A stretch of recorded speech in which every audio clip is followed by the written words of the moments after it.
কিরে পোস্টার লাগানো হয়েছে? হ্যাঁ ভাই, পোস্টার লাগানো শেষ। ভাই একটা জিনিস বুঝলাম না, আপনি ওইখানে ওই পোস্টার লাগাইলেন কেন? অশিক্ষিত লোকের জন্য এই দোকানের মিষ্টি ফ্রি কেন দিবেন? আরে ব্যাপারটা তুই বুঝবি না, তুই যদি বুঝতি তাহলে তুই হতি মালিক আর আমি হতাম কর্মচারী। সেইটা না হয় বুঝলাম ভাই, কিন্তু এই এলাকার সব লোকই তো অশিক্ষিত, সবাই আইসে তো ফ্রিতে মিষ্টি খাইয়ে চলে যাবে, তখন আপনি কি করবেন? দোকানের তো লস হয়ে যাবে। আরে তোর এত কিছু বোঝা লাগবে না, তুই শুধু কাস্টমার আসলে জিনিসের দাম ডাবল বলবে আর বাকিটা আমি দেখতেছি। আচ্ছা ঠিক আছে ভাই। আরে বেটা থাম, আমারে কই নিয়ে যাইতেছিস? আরে বেটা আর বলিস না, বাজারে অশিক্ষিত লোকের জন্য মিষ্টি ফ্রি দিচ্ছে। তো কি হয়েছে? বেটা আমরা কি অশিক্ষিত নাকি? তুই বলিস জাহাঙ্গীরে আর আমি বলি জগন্নাথে। এই বেটা তুই থাম, যেখানেই পড়ি বা না পড়ি সেটা তো আমরা জানি। ও কি জানে তুই কি আমার সাথে ফ্রি মিষ্টি খাবি? খাইলে চল।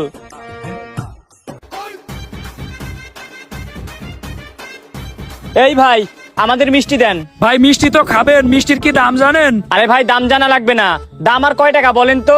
এই যে ভাই এই কালো মিষ্টি দেখতেছেন না, এই কালো মিষ্টি গুলা 500 টাকা পিস, আর এই সাদা মিষ্টি গুলা 1000 টাকা পিস। ভাই একটা 1000 টাকা নাকি 1 কেজি 1000 টাকা? আরে ভাই মাত্র একটা 1000 টাকা, খাইবেন? খাইলে খান, না খাইলে চলে যান। আমার এখানে কাস্টমারের কোনো অভাব নেই, আপনারা যদি না খেয়ে চলে যান তাইলে আমার কিছুই যায় আসবে না। এ বন্ধু, এ কত দাম রে? এত দাম দিয়ে আমরা মিষ্টি খেতে যাবো কেন? চল আমরা চলে যাই। এই বেটা মিষ্টির দাম যতই হোক না কেন, আমাদের কি আর মিষ্টির দাম দেয়া লাগছে? কারণ আমরা তো অশিক্ষিত, আমরা তো মিষ্টি ফ্রিতে খাবো। আরে হ্যাঁ সেটাই তো।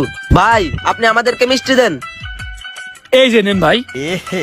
রহা নেই যাতা, তড়প হি ऐसी है। এ বন্ধু মিষ্টি তো খাইতেছি, পরে যদি আমাদের বিল দেওয়া লাগে?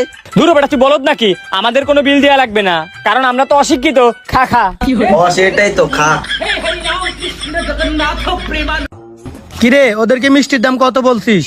ভাই কালো মিষ্টির দাম 500 টাকা পিস, আর সাদা মিষ্টির দাম 1000 টাকা পিস। আপনি কোনো টেনশন করেন না ভাই, দাম অনেক বেশি করেই বলেছি।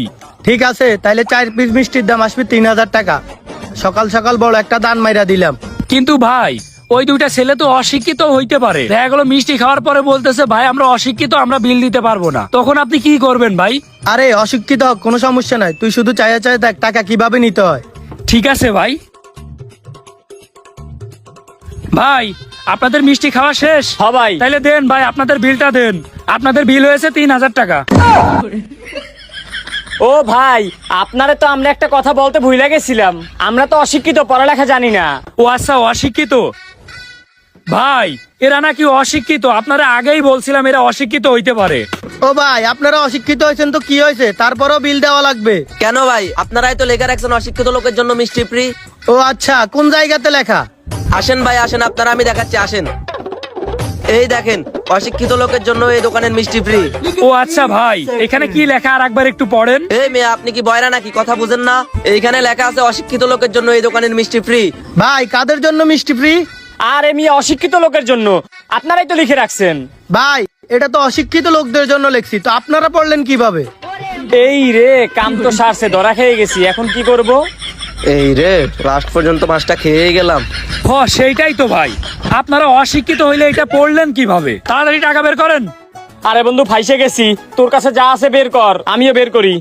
তোরা আমি কতবার করে বারণ করেছি এই কাজ করার দরকার নাই, কট খেয়ে যাবি। এখন খাইলাম না কট। 3000 টাকা পাইছি না। ওই মিয়া যান এখান থেকে, যান যান।